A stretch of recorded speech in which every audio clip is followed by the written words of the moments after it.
د سیمې هیواد او د نړۍ تازه خبرونه هر غړي د کندوز رادیو څخه مه هېروئ.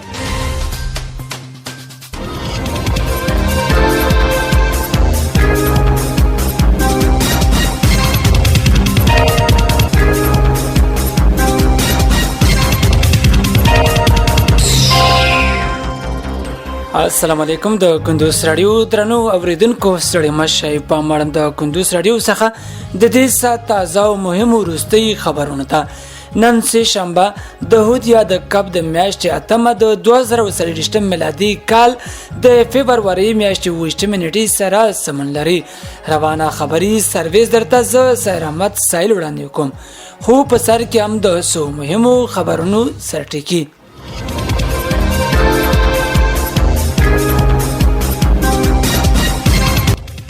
په بغلان کې د زرغون چاپریال ساتنې تر شعار لاندې د نیالګي کینولو کمپاین پیل شو.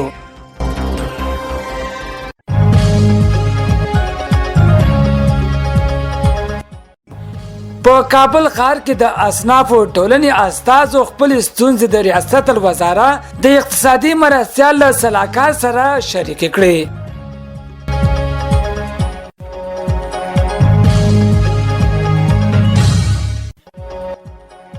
او غزوالو ته هلي راتلونکي دوشنبه د اوربند د ټینګېدو وړاندوینه کیږي.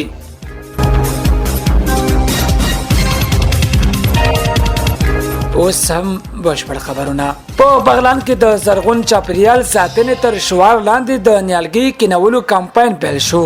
د بغلان ولایت د کرنې مالداري او اوبو لګولو ریاست له لوري په دې ولایت کې د 1403 کال د نیالګي کینولو په سرلانه کمپاین پیل شو چې په ترڅ کې به د دغه ریاست له لوري 15000 نیالګي د بغلان په بیلابیلو برخو کې کینول شي.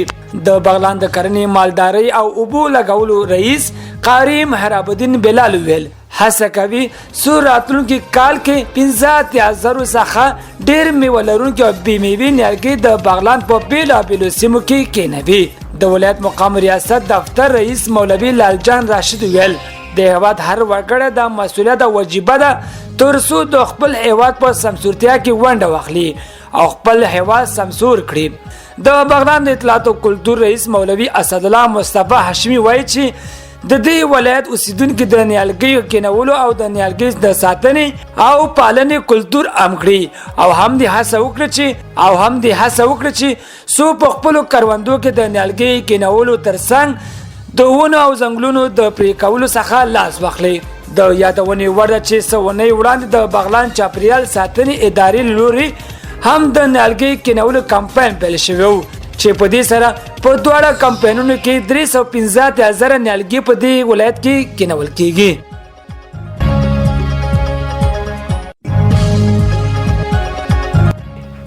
په کابل ښار کې د اصناف ټولنې استازو خپل ستونزې د ریاست الوزرا د اقتصادي مرستیال سلاکار سره شریک کړې. د ریاست الوزرا اقتصادي مرستیال سلاکار محمد ابراهیم حکمت په کابل ښار کې د اصناف ټولنې له استازو سره وکتل.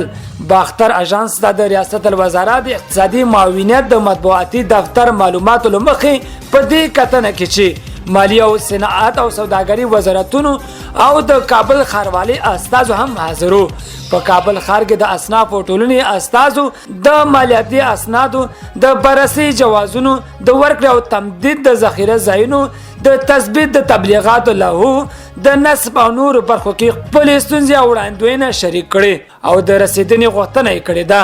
د ریاست الوزرا اقتصادي مرستیال سلاکار ویلي چې د اسلامي امارات مشرتابه او مسؤلینو د ملت ستونزو ته متوجه دي او د هیوادوال د هوساینې په هره برخه کې ورته د اسانتیاو برابرولو په موخه شپه ورځ هڅې کوي.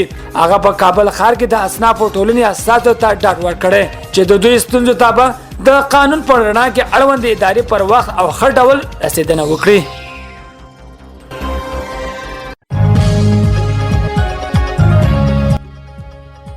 درنو اوریدونکو په خبري سرویس کې اوسه برانه خبر غزوال ته هلي راتلونکي دوشنبه د اوربند د ټینګېدو وړاندوینه کیږي د امریکا متحده ایالاتو ولسمشر جو بایدن په نیویارک کې د خپل ټاکنیز کمپاین په یو ناسه کې تر ګډون وروسته د اسکریم په یو پلورنځي کې د اسکریم د اخیستلو پر مهال غزه کې د اوربند په اړه د یو خبريال د پوښتنې په ځواب کې ویلي چې هیله لري د راتلونکي دوشنبه په ورځ غزه کې د اوربند د ټینګېدو شاهدان وسی نوموړي ویل چې د راتلونکي دوشنبه ورځ د اوربند د ټینګېدو خبره ورته د هغه مشاور کړي او په دې خپل ډاټمن نه دی بایدن دغه سرګردونې په داسې حال کړي چې لپرون رئیس دوحه کې د خپل لوري ترمنځ د اوربند د ټینګېدو او د اسیرانو د تبادلې پر سر خبرې روانې دي درنو اوریدونکو په خبري غړي کې راټول شي مطالب هم دمرول تر بلې خبري غړي لوی علامه ملشه